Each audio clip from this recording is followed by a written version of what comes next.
Thursday, January 17th, 2019. Zach Parker, a close friend of the Gucci gang, pulls out of a gym parking lot. But the 23-year-old doesn't get far from the shadows. A shooter comes out and fires at the car. The shot hits Parker hard and quickly. The shooter wasn't there to scare him. He was there to kill him. Even though emergency services rushed to the scene, Parker was already dead when they got there. He had allegedly borrowed drugs from the Gucci gang, a fingerless-based group that works under the Kinahan cartel, but before he could sell them, police seized his stash in Irish gangland. It didn't matter that the drugs were taken away. The debt still had to be paid.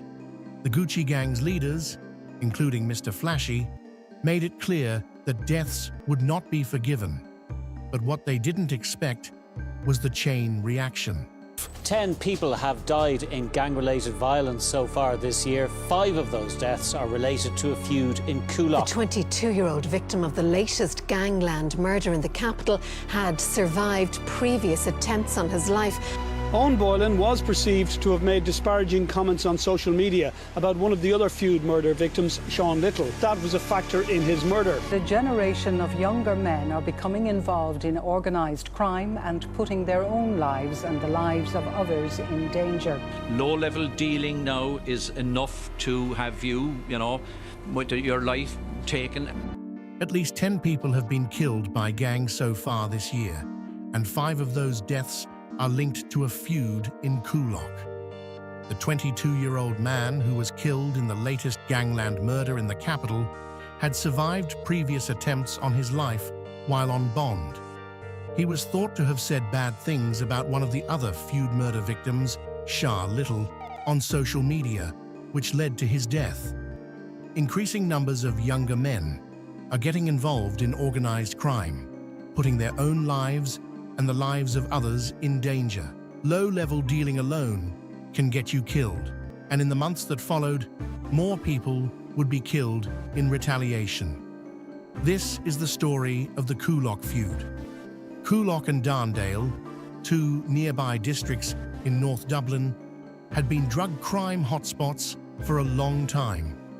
Unlike previous years, when crime bosses operated in secret, this new generation of gangsters was younger, more reckless, and eager to prove themselves for decades.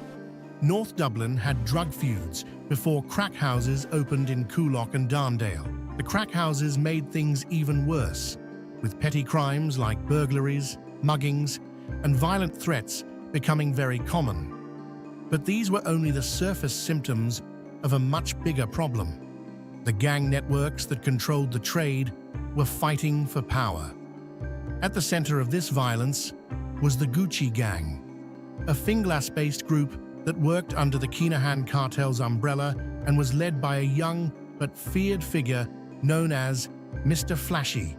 Mr. Flashy, his gang specialized in distributing cocaine and used teenage runners and social media to gain power, unlike older, more strategic crime syndicates.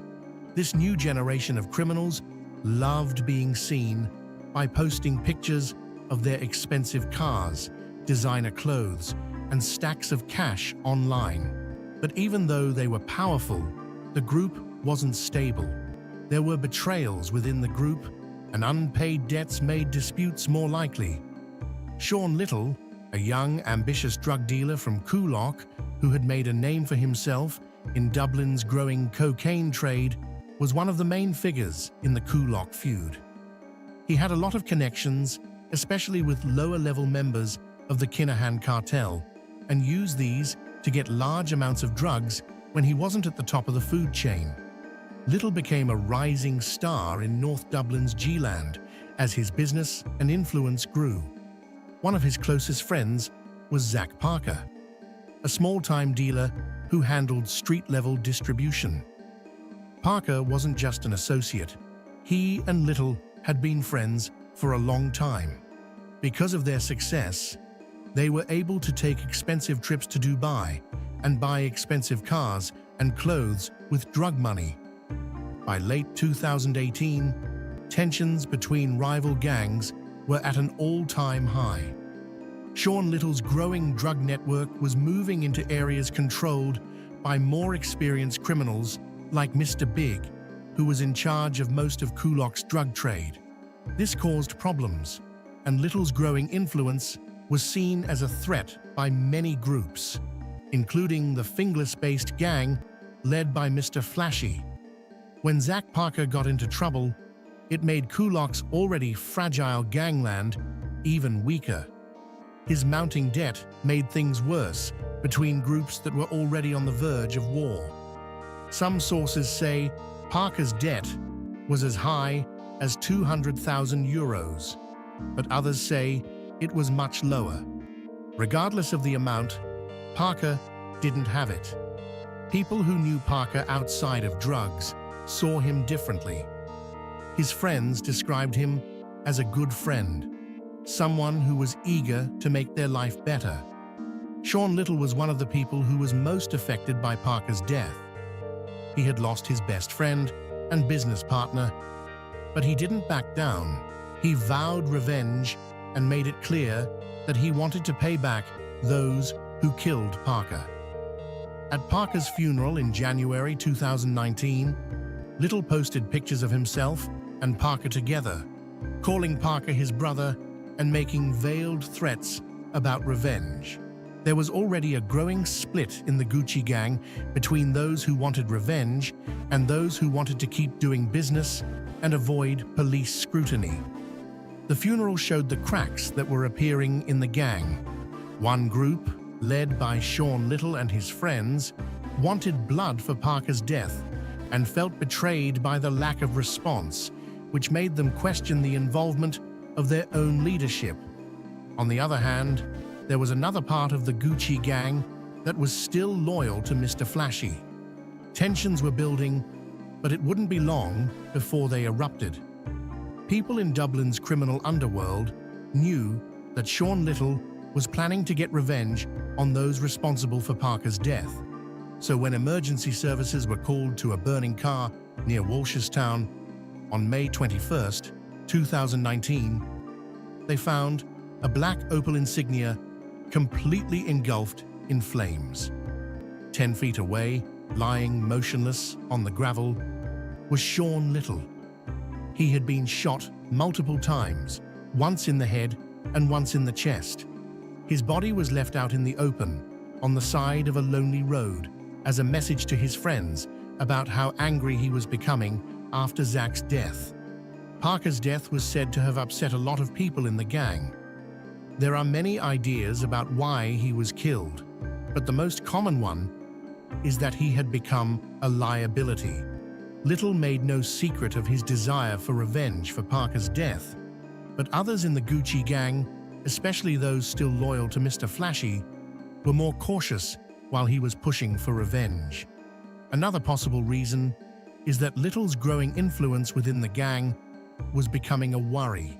He was connected to the Kinahan network and was said to be friends with people like Lee Byrne, who is the son of Liam Byrne, a cartel member. Because of these ties, he may have been able to get around Mr. Flashy's authority, which made some see him as a possible threat to the gang's current hierarchy. Some people will swear they know the truth, and some may even comment on rumors they've heard on this video as if they were facts. But the real truth is buried within the inner circle of the Gucci gang. Only they know why Sean Little was killed. Within hours of his body being found in Balbriggan, Little's associates began arriving at the scene. One of them was Hamid Sanambar, a 41-year-old Iranian who was close to Little. He stood with grieving family members, including Little's father, as they tried to figure out what had happened. But beneath the grief, suspicions were growing. Sanambar, who had been a visible figure in the gang's ranks, quickly became the subject of suspicion. Some of Little's closest friends started to question why he had been so quick to arrive at the scene and whether he knew about the murder. The rumors only grew as more details of the murder became clear. Friends and family of Little was sure that Sanambar had something to do with setting up the plot, but before they could do anything, another murder shook the city. Less than 24 hours after Little was killed, his close friend Jordan Davis was shot and killed in broad daylight. The violence had reached a terrifying level, and this time it happened in public on May 22nd, 2019, around 4 p.m. Davis was walking in Darndale along Marigold Road with his 4-month-old son in a pram. 10 minutes before he died, he paid tribute to Little on Facebook by sharing a picture of the two of them with the words, "Davis was walking with his baby son when he saw the gunman coming up behind them." Witnesses later said that Davis knew right away what was going to happen, so he turned around and ran to get away. But the killer caught him and killed him. Davis was shot several times and fell to the ground, but his baby in the pram was unharmed. Davis's killer then rode away on a bicycle, leaving the 22-year-old bleeding out just yards from Our Lady Immaculate National School, where parents picking up their kids were shocked. The public was shocked by how openly the killer was killed. This wasn't just gang members settling scores in back alleys. There was a war on the streets where kids played and families lived. The police were suspicious of Davis's death because he was killed just minutes after posting about Sean Little, which makes it hard to believe it was a coincidence. Someone who didn't want to be named wrote something mean under Davis's tribute. "You're resting with him, ha ha ha ha ha." The comment was quickly taken down because his death was seen as a direct continuation of the fight that started when Parker was killed. One idea was that Davis was killed because he owed money on a drug debt. Davis was deeply involved in the local drug trade and worked with Parker and Little in a network. It was thought that Davis owed money to the same Kinahan-connected Gucci gang that had ordered Parker's execution. Some sources said his debt was as high as 70,000 euros, which he had no way of paying back. In the weeks before he died, a known enforcer had been demanding that he pay back the debt. No matter what the reason was, the killings had sped up beyond control. In just 1 week, 3 people were killed. The Gucci gang was falling apart. Fear was at an all-time high, and trust was quickly breaking down. A few days later, the violence reached a whole new level. 7 days after Sean Little was put to death, his family and friends gathered at his home for a wake. Hamid Sanambar was there, which was a surprise given the rumors that had been going around since Little's death. After Sean's death, Sanambar spent time at the Little home, where he seemed to be showing support for the family. However, his actions leading up to the murder raised suspicions, and some people thought he had betrayed Little despite these worries. Sanambar walked into the house and paid his respects as if nothing was wrong. It's unclear whether he was there to show support or just to see how things were going.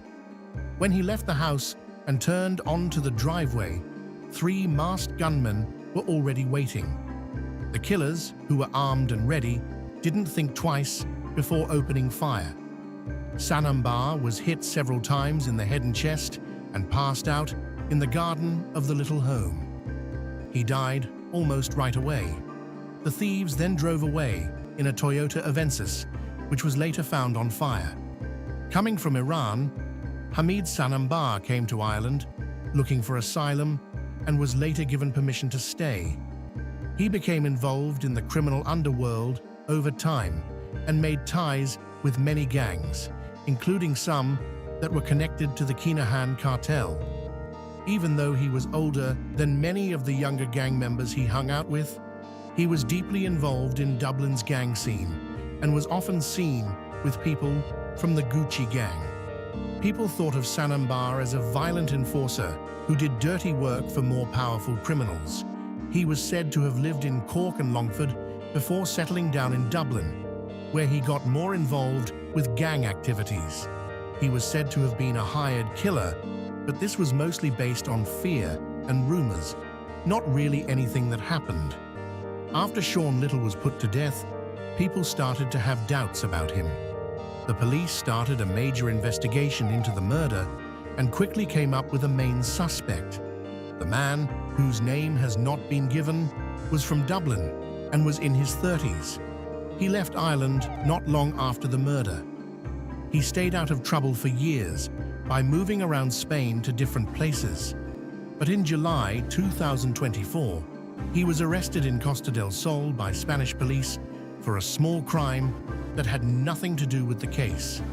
The police didn't know he was wanted by Irish authorities in Europe until after they arrested him for their alleged part in the murder of Sanambar. After more research, it was found that the wanted person had spent his time in Spain, hanging out with well-known criminals. Through forensic analysis of a burner phone found during the investigation, police were able to connect the suspect to the murder of Sanambar. The phone had important information that put him close to the hit, which made the case against him stronger.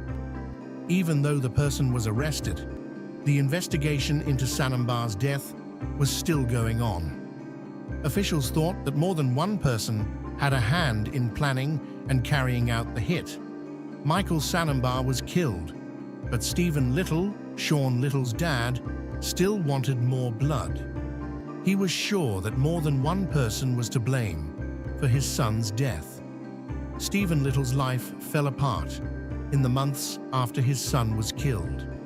He lost his wife, and everything seemed out of sorts. His goal became to find the people who killed his son, and by September 2019, he had a target in mind. The police thought Stephen was planning to kill Cian Smith, a hitman for the Kinahan cartel who has a history of violence.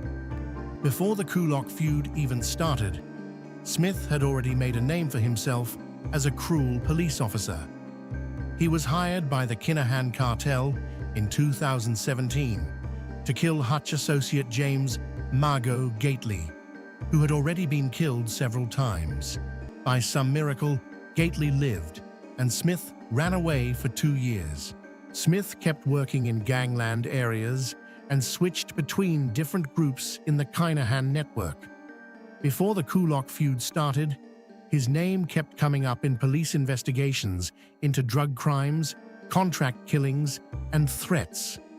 Stephen Little thought that Smith had been one of the main people who killed Sean, either as an executioner or someone who gave the go-ahead for the hit.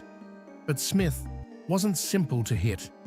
He was better protected than low-level gang members, always on the move, and had the support of the Kinahan cartel.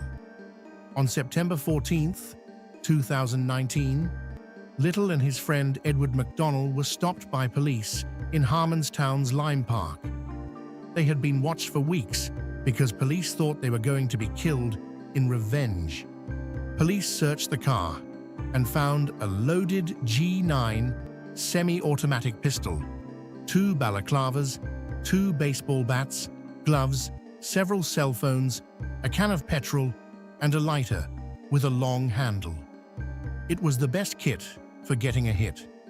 Little didn't bother to lie about what he was going to do. When the police asked him questions, he told them everything. "Gave me another hour," he said. "I would have killed the jerk who killed him." He then said, "I lost my son and my marriage." Little and McDonnell were both charged with having a gun in a suspicious situation. McDonnell first said he wasn't guilty, but he changed his plea to guilty in the middle of the trial. Little got 6 years in prison, while McDonnell got 9 years. McDonnell's long history of violent crimes played a role in the decision.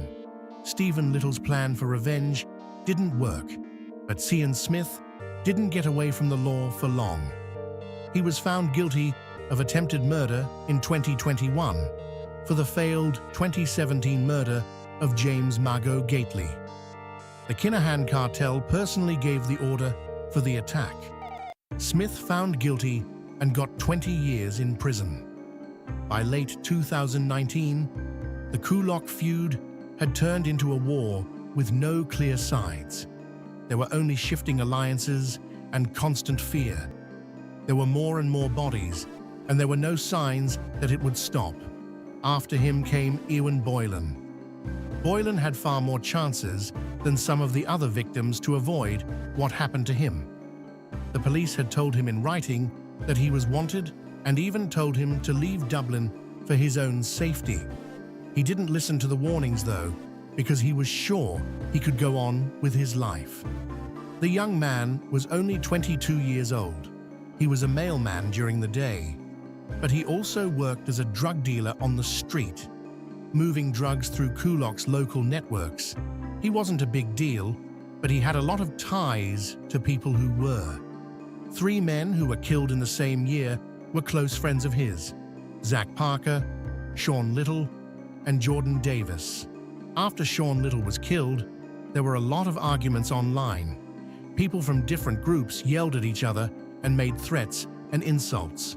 The police think that Boylan posted something about Little's death that Little's friends and family thought was rude. In the evening of November 24th, 2019, around 5:15 p.m., Boylan was in the front garden of his Clonlara Avenue home when his killers showed up. A gunman came up behind them, while a getaway driver waited nearby. Boylan was hit in the arm, chest, and upper body by 9 shots. His death brought the total number of murders in Ireland that year by gangs to 10. About half of them had something to do with the Kulok feud, which made it the deadliest gang war of 2019. The Kulok feud may not be as big news these days as it used to be, but the violence it caused is still affecting Dublin's underworld. Appreciate you sticking around till the end. If you found this video interesting, give it a thumbs up, subscribe for more, and don't forget to hit that bell icon. More content coming your way soon. Stay tuned and stay curious.